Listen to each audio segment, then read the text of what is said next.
Jagrata. Teachings, spiritual teachings, can be at many, many different levels. Most teachings basically say, I know you're miserable, I'll tell you to make it a little easier. You feel lonely, you can learn a mantra to attract a husband or wife. So maybe you don't feel so lonely. You have problems, you can do different techniques to make them more tolerable so you can live with yourself. There's just this layer. What it's really about is, I'm not okay, you're not okay. Is there something that can make it a little more tolerable? Give me some hope. Feel a little bit more comfortable. True spirituality and true spiritual teachings start at the other end. There's a greatness within you. There's an incomprehensible greatness within you. Why are you not there? If you're drowning, I don't want to give you a little life raft that you can hang on to. So maybe you're okay for a while. Or drop supplies. So maybe you can survive a while. I want to get you out. You don't have to be drowning. So tonight, let's talk about true spiritual teachings. The truth of the matter is, everything is fine. Always. Everything is always fine. The universe started with a big bang, and there was nothing but gases throughout creation. No human being touched it. No Einstein. No anybody. And on its own, due to the basic forces that exist, and there are only four, gravity, electromagnetic, strong nuclear, and weak nuclear. All our scientists said those are the only forces. Those forces are exactly the right relative strength to each other, that if you just left them alone, they made this. What this? You, this, your whole body, you're complicated, the world, everything.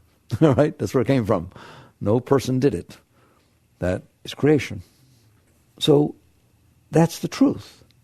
That's the truth. Everything you see was made that way. So there is nothing wrong.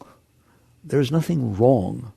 There just is the result of 13.8 billion years of the natural forces interacting together, progressing through evolutionary forces that are incomprehensible, creating this, creating your mind, creating your body, creating everybody, everything. Like, to me, the ultimate is creating chemicals, literally just chemicals, putting chemicals together so that if you leave them alone in the right environment, called a womb, which was also made by the gases, all right? If you just leave it alone, it turns milk, bananas, chocolate into a baby. And you want to talk to me about alchemy? How is that not alchemy? That's unbelievable. You understand? It really does that, all right? That's where it comes from. Those chemicals are DNA, all right? That's a particular combination of molecules, chemicals put together that is so intelligent, it's like computer code, that is so unbelievable that it has the ability to make a body. Where did it come from? Because Einstein or the great chemists or any of these people, they didn't create it. They weren't even, it made them. They didn't make it. Einstein came from those gases, all right? So every single thing that you see and interact with every day is a result of 13.8 billion years of forces interacting together to create the most amazing thing, trees and elephants and giraffes, and nothing is wrong. Not in relationship to reality.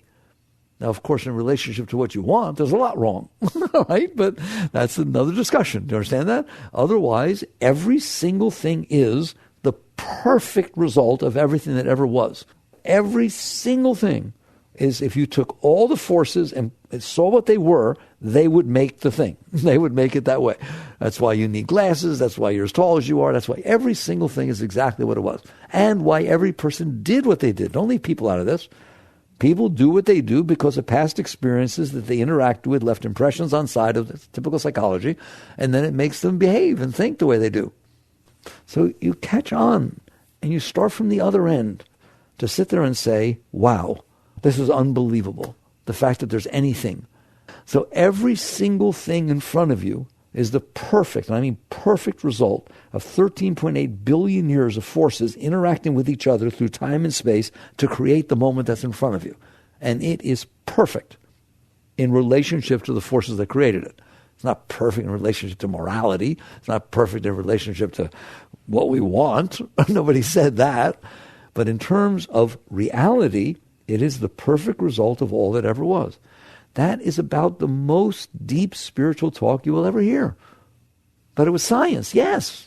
Okay, that's great. Thank your scientists for figuring it out, for telling you what happened, where it came from. All right, but understand that is where it came from, and that's what everything is, and therefore there should be this humility, this depth of gratitude that things exist. If you want to do something spiritual with yourself, and that's the purpose of this discussion tonight, instead of seeing what's in front of you, imagine you saw nothing. You just go to outer space. It's not hard. Go to outer space. There's nothing there, nothing. Look anywhere you want. It's those black, empty, dark. You understand that? You know why from the International Space Station, they take so many pictures of the Earth? There's nothing else to see. Any other direction they look at is just black. There's nothing. A couple of twinkles here and there. They're thousands and millions of light years away. The whole universe, your universe, is 99.9999% nothing. Just black, empty space. Take your planets. Oh, isn't Jupiter big? And take your planets, look at their mass in relation to the space of the solar system. Not to mention the space between stars. It's ridiculous. Our closest star is 4.3 light years away. That means travel at the speed of light for 4.3 years. You'll get to the next thing. I try to wake you up. Realize this. What is the speed of light? Best I've ever shown it to you. I'm holding a light beam up here. Here's the Earth underneath. I'm holding it up there. Let go. Close it. 1 second. It went around the Earth 8 times. That's the speed of light. Ready?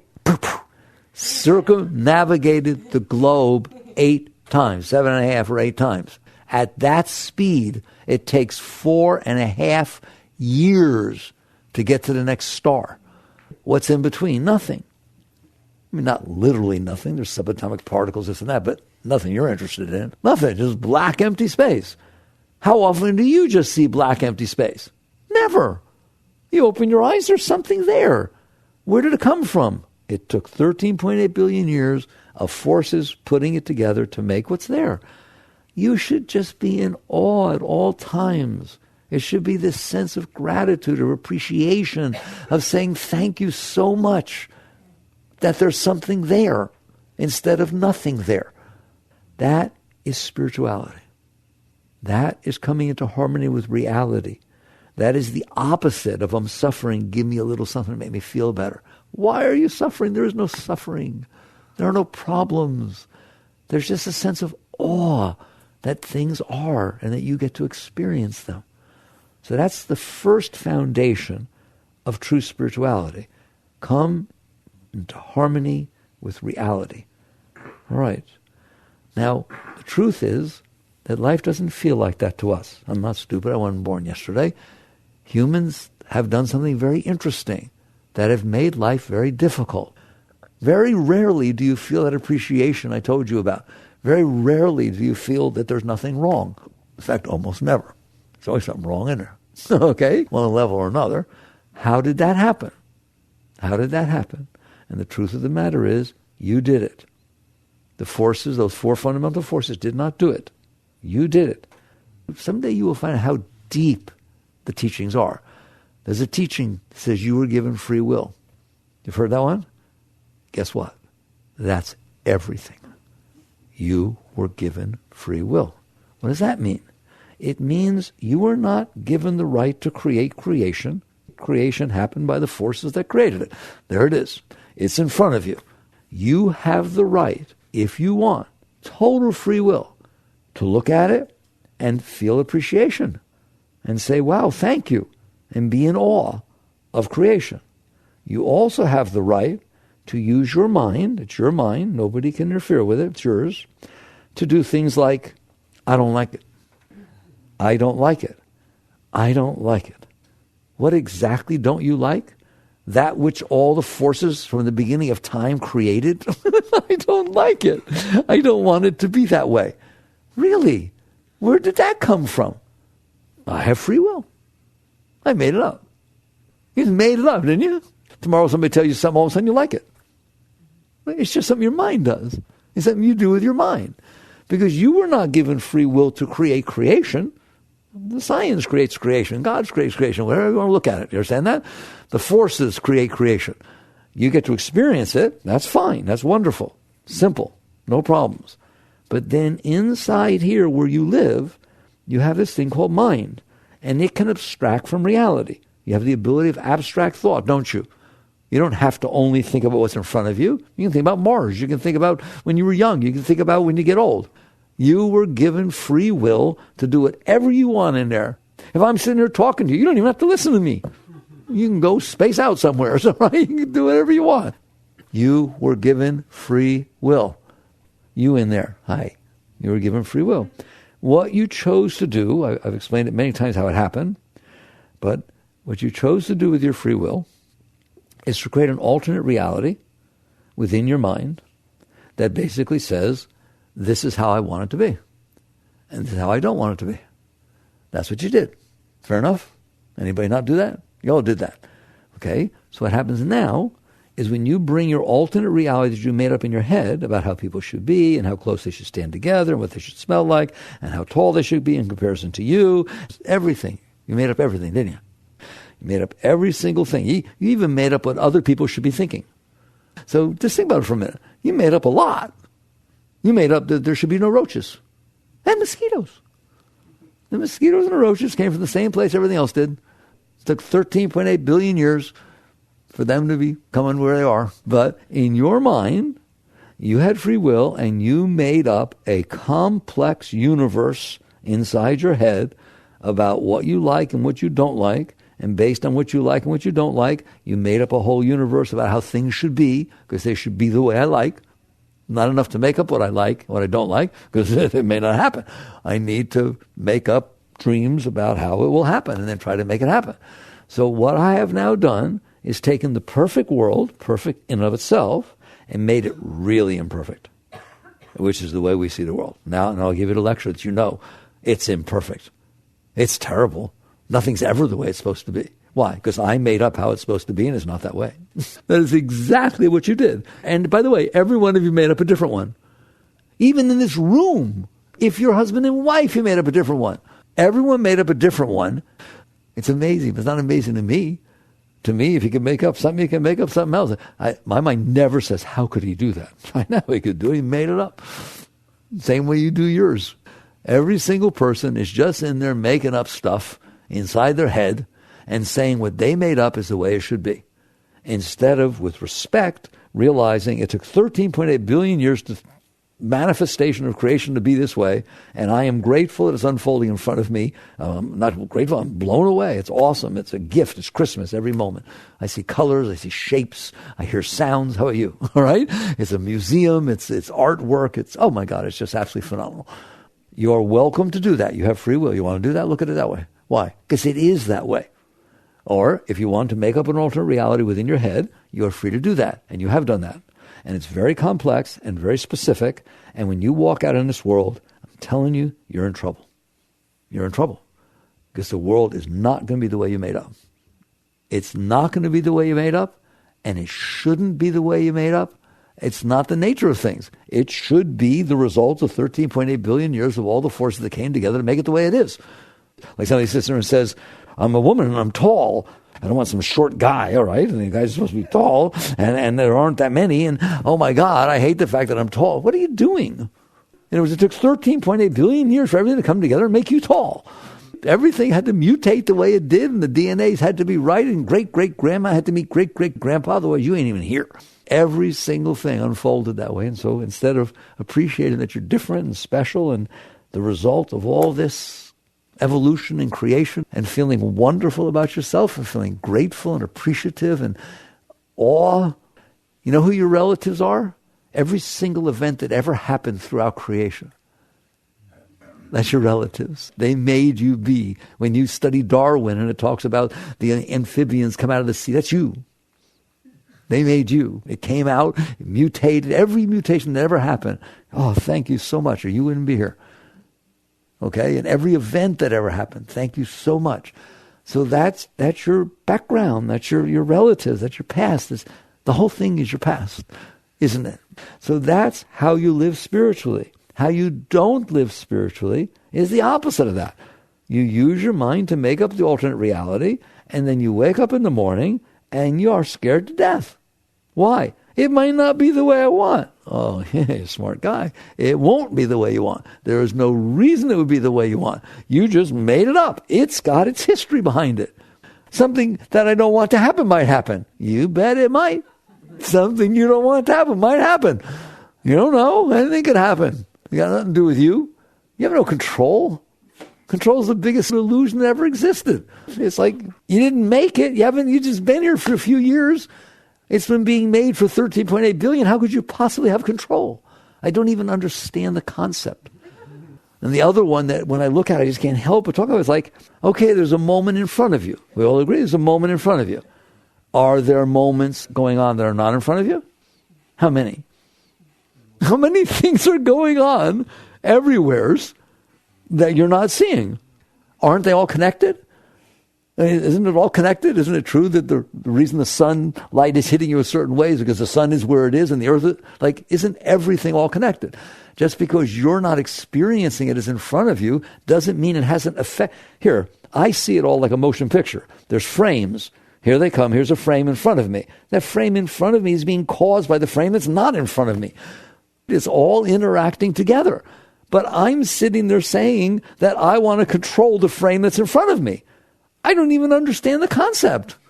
You better control the sun so it doesn't hit the rays. Like somebody, you're supposed to meet your boyfriend somewhere, you're afraid he may not show up. Turns out that there's this beautiful sunrise, and he turned the corner at just the right time. The sun was so beautiful, you wouldn't want him to miss it. It was purple and everything, and he stopped. That's why he's late. But that's not okay. So you better control the sunrise and the sunset and the colors and where he is. Do you understand that? You have to control everything that has absolutely nothing to do with you in order to control the moment that's in front of you. You can't just take the moment out of reality and say, it's mine, I get to control it. No, you don't. You didn't make it. You have no control over it.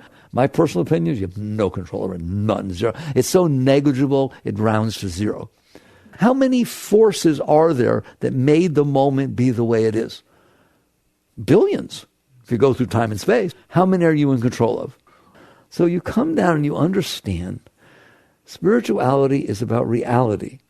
Spirituality is about looking at life, appreciating it, understanding it, coming into harmony with it. Non-spirituality is about letting yourself make up inside this playpen of your mind alternate realities based upon your past experiences. Like to me, once you get out, it's not hard to understand why you made that stuff up and where it came from. You had past experiences. If you had nice ones, you want things to be like that. If you had not nice ones, you don't want things to be like that. So bad experiences left impressions on you, good experience left impressions on you, and based on those impressions, you made up an alternate reality of how you want it to be. It sounds so logical. It's not logical. It's absurd. If you do that, you will end up with this model of reality, which is the way you want it to be. It has nothing to do with reality. It has to do with your past. But the universe in front of you has to do with its past. How do I say it that way? Everything is the result of the forces that make it be the way it is. Those are not the forces that are making your head do what it's doing. The forces that are making your head do what it's doing are just your past. They're just this tiny little set of events that you had. His are different. His are different. Therefore, all of your minds make up a different thing. And it is not going to happen. It will never happen. It has never happened for anybody. And so you try to make it happen, then you try to hold it, clinging, we call it in Buddhism, try to hold it that way because it's the way you want. You manage to avoid something you don't like, but you're still scared it might happen again. So you try to control. And then because you know you have no control, your mind's not stupid, it makes up the illusion of control. You put on something, perfume or certain clothing, whatever it is, or drive a certain car, and then all of a sudden somebody's attracted to you. And you say, I did that. I can't even believe that you would let yourself think that you did that, right? You wore your hair a certain way, you put a certain cologne on you. What if the person had just broken up with somebody who wore their hair that way? You would not have attracted them one iota. For them to respond to the tiny input that you put out the way you wanted it to, how many forces had to make them so that they were attracted to that? You didn't do it. You had no idea what to do. It's just you did a certain thing and a certain thing happened. It just happened to be that way. You can't play this game with your head, but you want to, so you allow your mind to rationalize and make up this thing about what you've done and who you are and who everybody else is and what you got it all figured out. I'm telling you, eventually you will catch on. This is how much you have figured out. Zero. So literally zero. You have zero figured out. And you just define everything. Those two people over there are talking. I know what they're doing. They're talking about me. She's telling them that rumor that was going around. Oh my God, I shouldn't tell. You have no idea what those people are saying. And it's just true of all this stuff. So the truth is, you don't know anything. You don't know anything. What is unfolding in front of you is the result of all the forces that make it be that way. You have made up in your head how you want it to be, and I'm guaranteeing you that what you want and what you don't want are totally manipulating your thought patterns. There's no objectivity. Do you think he likes you? Well, if I like him, right, or her, then the mind says, yeah, probably. Or if my mind is screwed up because I screwed everything else up by thinking I knew what was going on and woke up and realized it wasn't, then says, does he like it? No, nobody likes it. He says he was, but he doesn't. God, it's so cute in there, isn't it? It's like, where is that coming from? It's just all balderdash. The whole thing of what I want and what I don't want and what I think is going on and what I want to be going on and how do I get it to go on and what happened before that I didn't like and what should I have. Every single one of those thoughts. And so spirituality is about coming back to reality. It is about ceasing to do that garbage you're doing inside your head of creating an alternate reality and then getting mad at everybody because they're not that way. Getting mad at the weather. That's my favorite when you get mad at the weather. Why did it have to rain today? It's a weekend. It always rains on the weekend. It's the time I get off. It's my birthday too. What did I do wrong? The rain has nothing to do with your birthday. It rains because of high pressure zones and low pressure zones. But the mind thinks like that, doesn't it? Why does it have to be so hot? Wait, you say it all the time. Why does it have to be so hot? You don't even care why it has to be so hot. Because there are reasons, there's high pressure zones, low pressure zones, different seasons and all kinds of stuff. You didn't really mean that. What you meant when you say, why is it to be so hot is, I don't want it to be so hot. How dare it to be that temperature? I don't care where the sun is. I don't care the tilt of the earth. I don't care about low pressure zone. I only care about me. It's so adorable. And yet it's totally natural that we think like that. So this is what we've done with our free will. We have created these patterns inside our mind that are completely out of harmony with reality, and then that's the first layer. And then the second layer is we try to rationalize them all together. Well, maybe next time, if I meditate more, it won't rain, or maybe this or that, whatever it is. It's just crazy. So now let's talk about what happens. I told you before the universe was perfect. It is perfect within itself. But you've made up this alternate reality. Of course it's not perfect in relationship to what you made up. There's no way it's going to be perfect in relation to what you made up. That which you want turns him off completely. And what she wants, you ain't interested at all. So there's no way it could be like that. So spirituality means, for once in your life, waking up and saying, I don't want to live like that. I don't want to suffer. Buddha taught you this. He just used way less words. He said, all life is suffering. Well, what's the cause of suffering? Desire. What do you mean desire? Making up the way you want it to be. That's what desire is, isn't it? That's what desire is. I made up a way I want it to be. That's my desire. That's why you suffer. He was right. If you don't do that, you don't suffer. You come into the world and it's raining. You say, wow, it's wet. I live on a planet where water falls out of the sky. And if it gets hot, I told you what you do when it gets hot. You sit there and say, there's this star that you are close enough to that the heat from the star is making you hot. That's what's happening.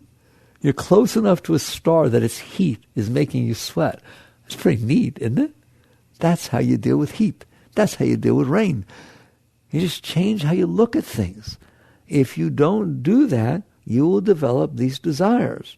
And as Buddha said, you will suffer. It makes so much sense. When you walk into this world that has nothing to do with you, it has to do with itself, and you come in here with this alternate reality, I'm telling you, you're going to suffer. You're going to suffer constantly. You'll wake up in the morning and you'll worry. Anybody worry? And you know what I mean by the word worry? Here's what you worry about. I already know. I'm very psychic. You worry that you won't get what you want and that you'll get what you don't want. What else is there to worry about? There is no worry. What, am I going to worry that reality will be reality? That it will rain when it rains? That it will be hot when it's hot? I don't have to worry about that, do I? Don't worry. It'll be reality. It's been doing it for 13.8 billion years. It'll do just fine. It is because I made up an alternate reality. I have to worry that it might not be that way. Well, you're right. You're right to worry. It won't be that way. Never has it been for anybody. Every once in a while, statistics makes it line up for a moment, but doesn't last very long, does it? Okay? So you look at it and you say, I don't want to live like this. That's your spiritual awakening. I don't care about lights you see, or I couldn't care less. Spirituality is about, I don't do this anymore. What? I don't make up stuff how I want it to be and how I don't want it to be. Whew, you don't? What's that like in there if you don't make up stuff? Beautiful. What do you mean beautiful? It's beautiful. It's beautiful. It's like Christmas morning every second.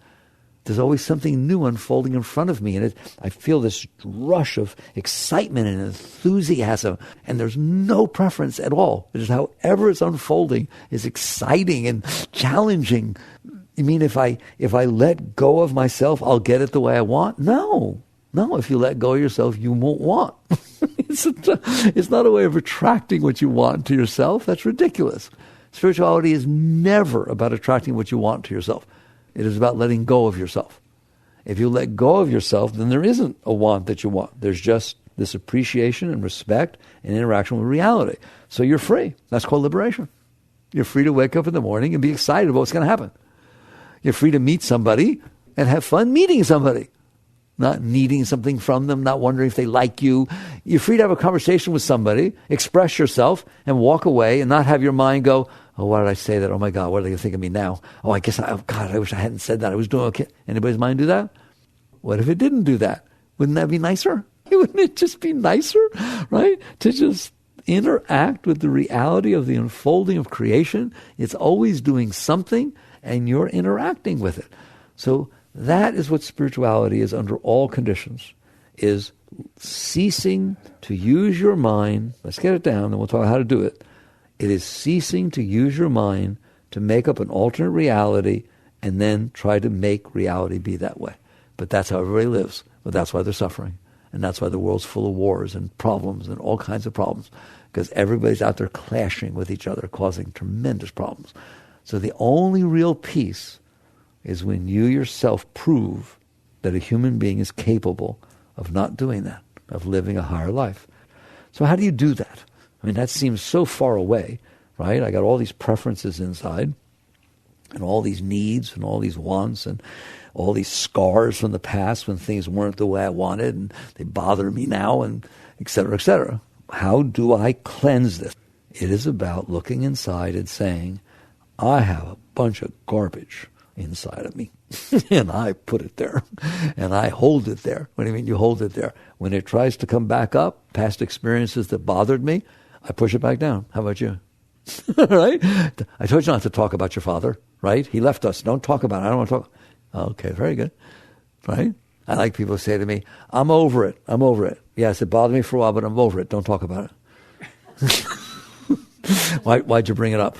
Why'd you even bring it up? For me to tell you I was over it. I told you I was over it. When there is nothing in there, the Buddhists call it empty bell. You start to understand the deep teachings. The Buddhists are very deep teachings. Zen is very deep teachings. Without the frills. What is empty bell? I just told you. There's nothing in there. Why do they capitalize the V on void in Zen? Why do they capitalize the E on empty? That's why. What happens if I'm not doing that, if I'm not making up that alternate reality. What happens is my consciousness is freed from this absurd game of struggle that it's playing to be upset. What does emptiness feel like? What is it like? Do I not interact with creation? Do I have to go off in a cave somewhere? No, absolutely not. There is no benefit to this personal stuff you have stored inside yourself from past experiences. I always start there. There's a number of places you can work with yourself. It's all about working with yourself. It's all about purifying every moment. The stuff you have stored from the past is the most absurd thing you have ever done in your life. The events that happened in the past are already over. They're not even happening anymore. Why are they still inside of you? What is the benefit of that?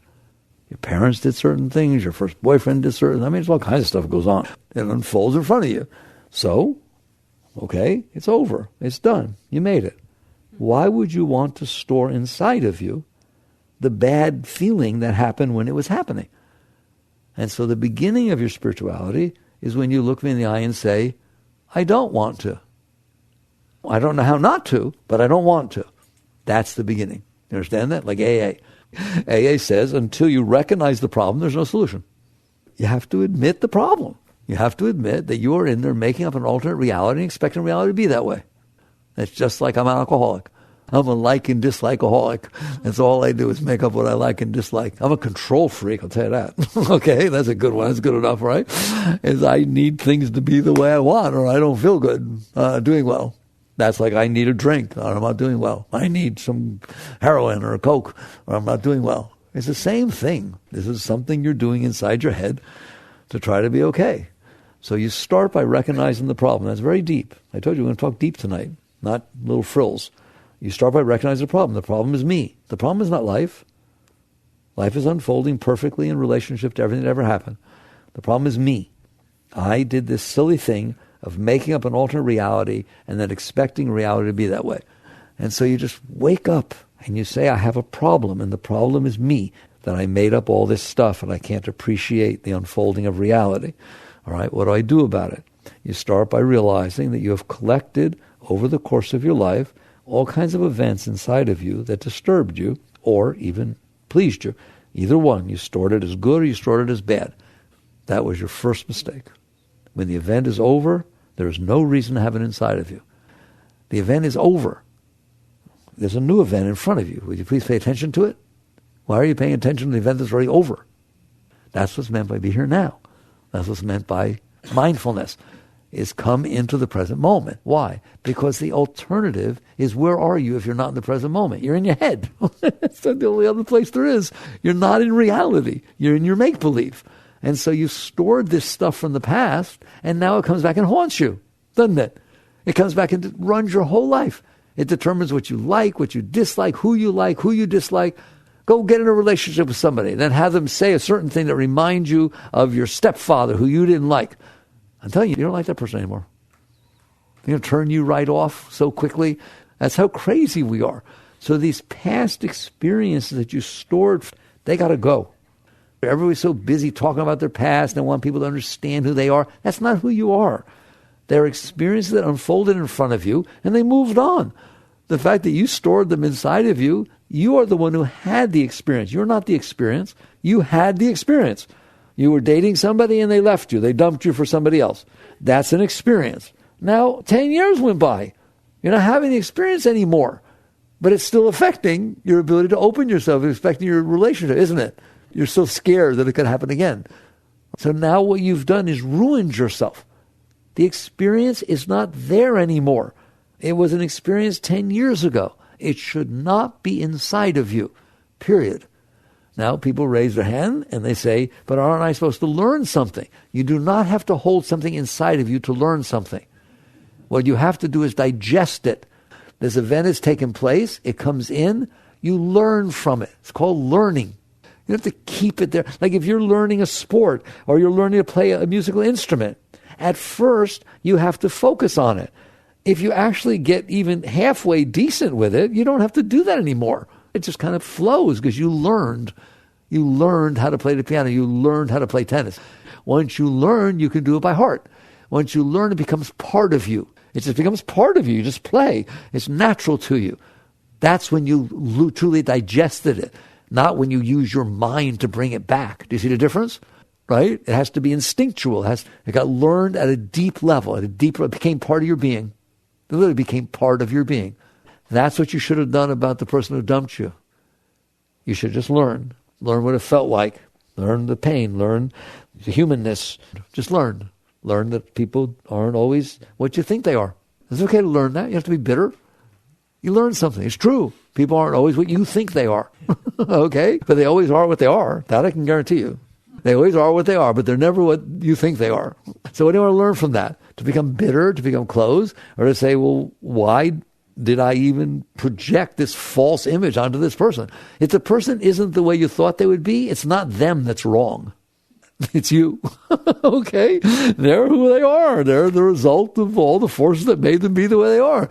And so you take the situation and you manage to digest it. We can talk more about that a little bit later, how you do that. But you manage to let it pass through. Then it's gone. It's over. You say thank you to it. Any situation you ever had that you can't say thank you to, you did it wrong. If you didn't learn from it, then you didn't handle it properly.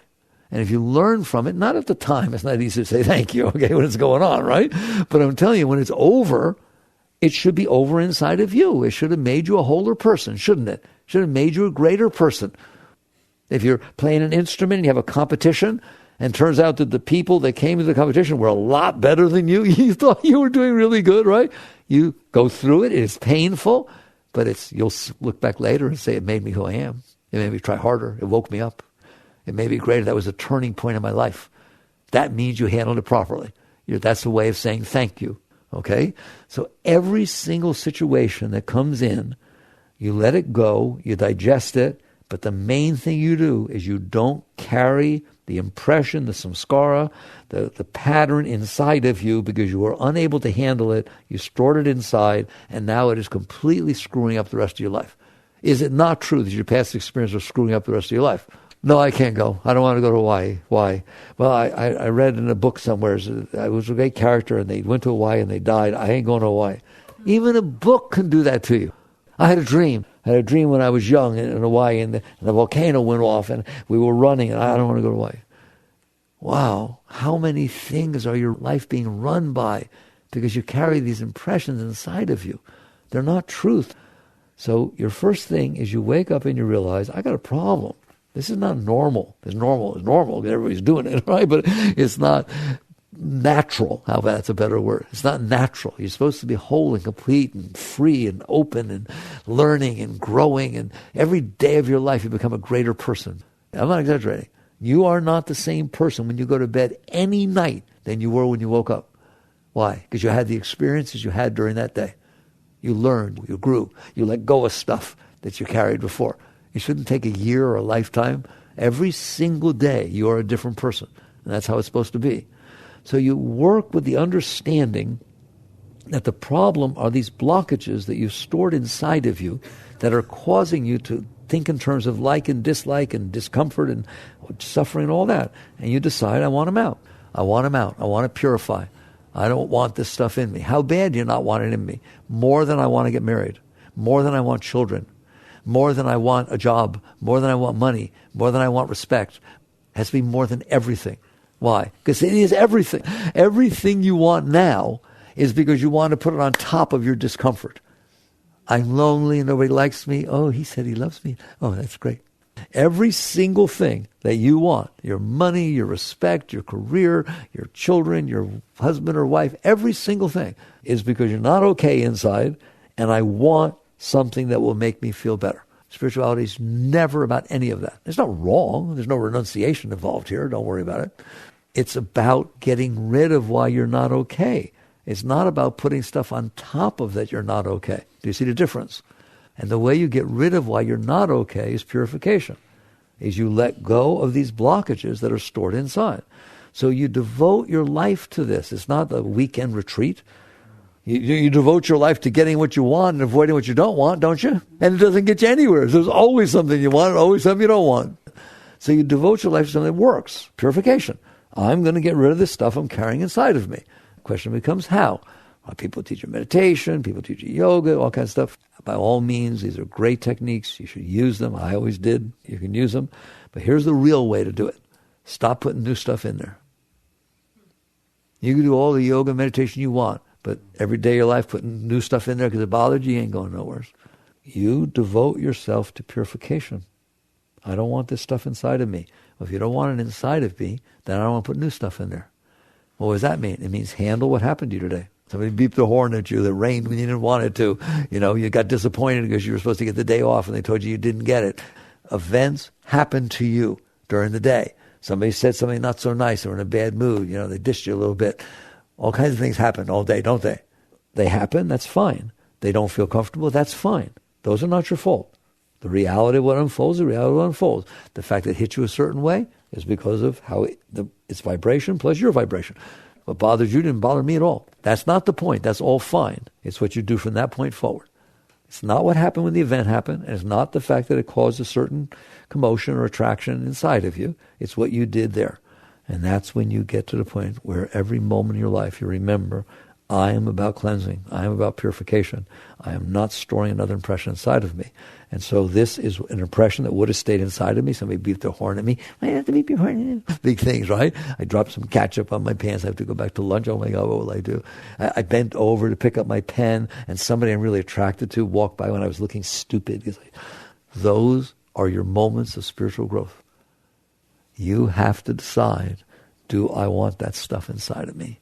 Am I going to protect it? Am I going to do something to make it feel a little bit better so I can live with this junk I have inside of me? A great being says, no way. I'm getting this stuff out. So what you do is every day, as the events unfold, you stay conscious. That's called mindful. You stay present. If you need to meditate so you stay present, by all means meditate. You need to do a mantra so you stay conscious and present, fine. But the purpose, the intention is, when something gets disturbed inside, because it's stimulated my past garbage, I'm letting it go. What does that mean? I'm letting it go. My experience is what it means, and works all the time if you will do it, is to relax. The event happens. It causes a reaction inside of you. Your action is to relax. You just relax your shoulders, you relax your tummy, you relax your butt. Just relax. What do you mean relax? It's bothering me. Yes, you need to learn to relax in the face of the fact that something is bothering you inside. Because as long as you've got stuff in there, stuff's going to bother you. So unless you can stay conscious and centered while stuff is bothering you, it can't cleanse. It needs to come up. But I don't like it. Too bad. But it hurts. Good. There, I told you I'm going to talk straight with you today. Right? But it really hurts. Better. But I don't think I can handle it. Do. That's it. There's no wavering. There's no days off. You don't want that stuff in there? Let it go. Well, how do I know what to let go of next? It'll be in your face. Really. You don't have to go look for it. Well, how do I know what's down there? It's none of your business. It'll come up when it's time to come up. The question is, are you willing to give it the space to release? But when I let it up, my heart hurt. Good. That means it's cleansing. It was stored in your heart. It was blocking your heart. Now it got stimulated, and so it's causing disturbance inside your heart. Relax. Can you relax and lean away and give it space? Welcome it up. You should get to the point where no matter what's going on inside of you, if it's cleansing, you welcome it up. Yes, you're welcome in here. You're welcome in here. And you do that all the time. And I mean all the time, with no exception at any time. That's what you're doing inside, not outside. Outside you're talking to people. You look normal as normal is, right? It doesn't mean you're not interacting. It doesn't mean you're not saying, I'm in silence because I have to do this cleansing. No, if you have to be in silence to do the cleansing, you're not doing it right. That stuff's going to come up by itself. I want to know if you're going to welcome it. Welcome it. Because when it comes up, if you leave it alone, it's going through.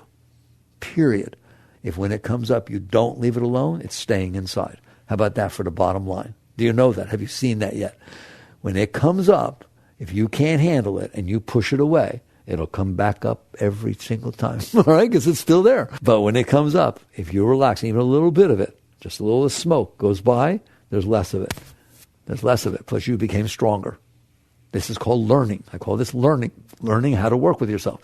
You become a stronger person. You became stronger. Not stronger to push it away, stronger to not push it away. That's literally a person of the world. They consider strength. I can bully you. I can do this. I can deny things. I can control everything. That's what they call strength. A spiritual person calls strength is that I don't have to do that stuff. I can let go. I can just let it go. I can let it pass. I have the strength in my soul. I have the strength in my being.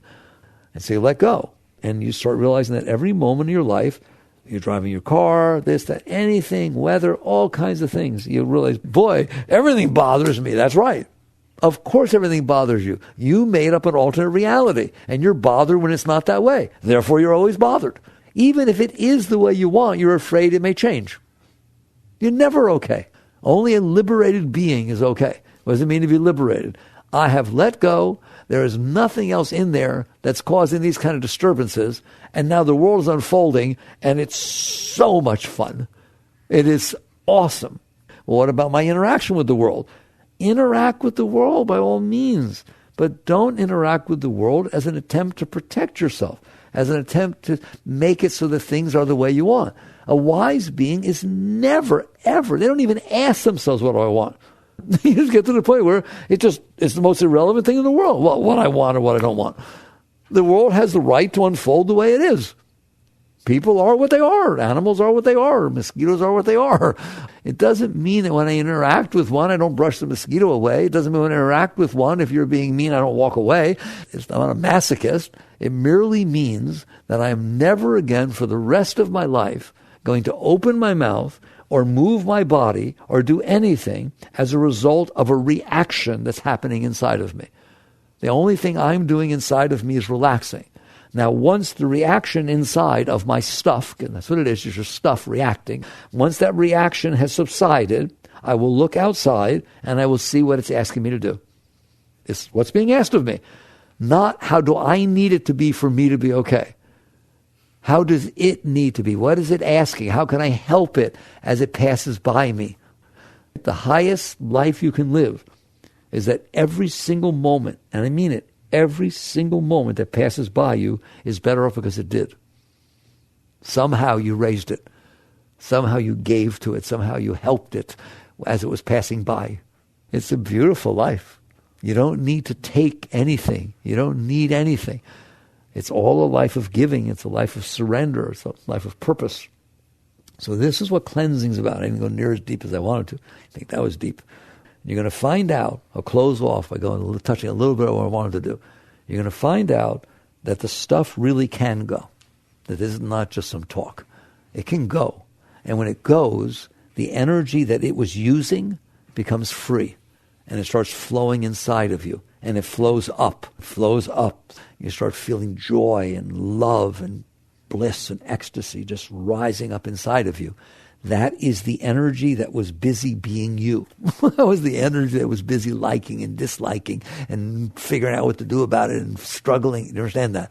When that energy is free, it doesn't stay at those levels. It's free to go up, and that's where it goes. It goes up naturally, and you start to get fed from inside. That's what we talk about. Man does not live by bread alone, but by every word that leaveth the mouth of the Father. That's what that means. You're being fed from inside, not outside. And so now it's going up. And once you start realizing it goes up, you can feel this energy going up, you realize, well, why don't I help it? Why don't I just bring everything up? And that's where yogis get to focusing the point between their eyebrows. That's what Yogananda taught. Focus your attention on the point between your eyebrows and never take it off. Great masters have all taught that. Why? If you put your consciousness at a very high level inside, high energy level, which your Sahasrara, top chakra, and the sixth chakra, Ajna chakra, point between your eyebrows, those are very high centers. If you put your consciousness there, you're not letting your consciousness go down to the lower energies. You don't have to fight with them. You don't have to renounce them. Just if you put your consciousness there, and you're not feeding the energies. And you can even breathe up. That's a very high technique, right? When you feel a disturbance at any level, first chakra, survival, second chakra, procreation, third chakra, ego, all right? Even fourth chakra, personal heart. Just breathe up. Just breathe up. Just feel the energy. What do I do if my heart hurts? Breathe in and out through your heart and bring it up to a higher level. And now not only are you letting go and relaxing, but every moment of your life, and I'm serious, every moment of your life, you are raising your energy up. You're always bringing it up. You have to fight with it. You just gradually bring it up. Somebody says something you don't like. You get disturbed, so you walk away a little bit. Bring it up. Don't even let it just go back down. Bring it up. Use anger, use fear, use drives, these things. Bring them up, bring it up. Until every single second of your life, and I'm serious when I say that, every second of your life, you will get to the point in your dreams, no matter what's happening in your dreams, you're still doing this. You're not like not asleep. You're fast asleep. You in your dreams, something happens, somebody says something, you bring it up. That's how deep you ingrain that inside of you. Every second of your life, energies are being raised up. By the time you're done, you will be so high. It's like there will not be a moment in the day where there's just not beautiful energy rushing inside of you. And then sometimes it'll go up so high that it'll take you with it. And you just start going into these beautiful spontaneous meditations that are deeper than any meditation you can bring about yourself. And you come back an hour, 2 hours later, and just filled with joy and ecstasy. That is your natural state. I didn't tell you not to go to work. I didn't tell you not to get married. Things happen still in front of you, but you're not using them to try to make the outside world match this garbage you stored inside. You are using the outside world to let go of what you stored inside. Do you see the difference? That's spirituality. That's a deep spiritual state. Okay, so we talked about it. Hope you'll work with these things. You're capable of very, very great things if you'll do this. Jagrative.